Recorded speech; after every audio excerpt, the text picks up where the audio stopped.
Greetings and welcome back to Room 303 in our Talks with Walt, as we are calling our readings through the deathbed edition of Walt Whitman's Leaves of Grass. We turn now to a little poem, Beautiful Women, poem number 18 of the 29 of By the Roadside. Now we're going to have this poem as well as Mother and Babe that kind of often are studied together because they both will emphasize the feminine. Our assumptions are that you have been following our stuff at learnstrong.net, down the left-hand side, Talks with Walt.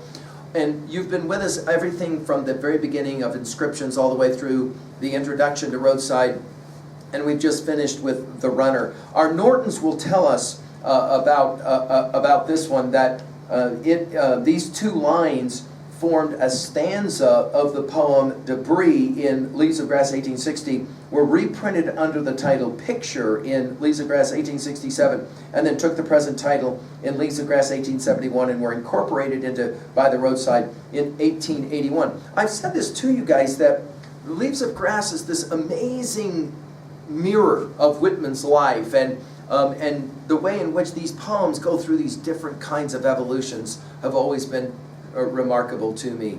Let's just enjoy now this poem, which is again just a couple of lines. Beautiful Women. By the way, you'll remember that in Song of the Answer we have the phrase Beautiful Women. Song of the Answer number one, and the very first time that women gets used as a phrase in Leaves of Grass is on journeys through these states.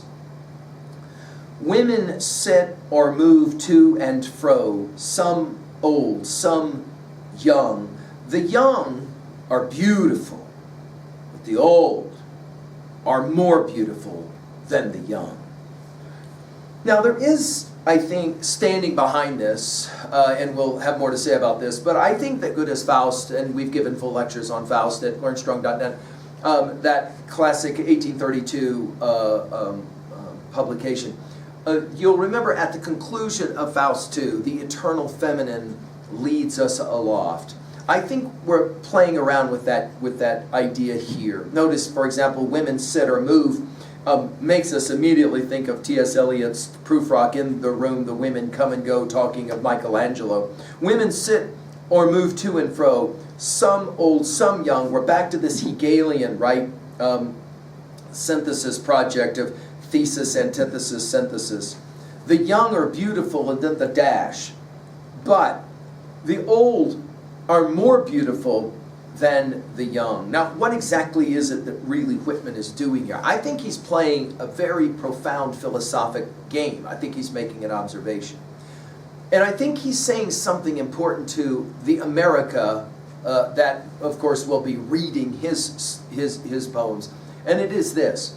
We have this tendency to celebrate the young, the beautiful, and to somehow devalue the old. That which is no longer young is considered often no longer beautiful. And for Whitman, notice, he'll not say that the young are not beautiful. He'll just simply point out, it's so amazing how the old are so much more, profoundly more beautiful than the young. Why? Well, obviously, it is experience. So let's go there. Whitman is going to argue in Leaves of Grass that experience will be the foundation. Remember what he said in Song of the Open Road about how wisdom can't be taught in schools. It has to be learned through the process of experience. Here he'll be playing a very similar kind of game. That is to say, experience itself is so stunningly beautiful, and there's our message. I love the use of the dash. Do you see it in between these, the second line? The young are beautiful, dash, makes us obviously think of our Emily Dickinson, right? But the old are more beautiful than the young.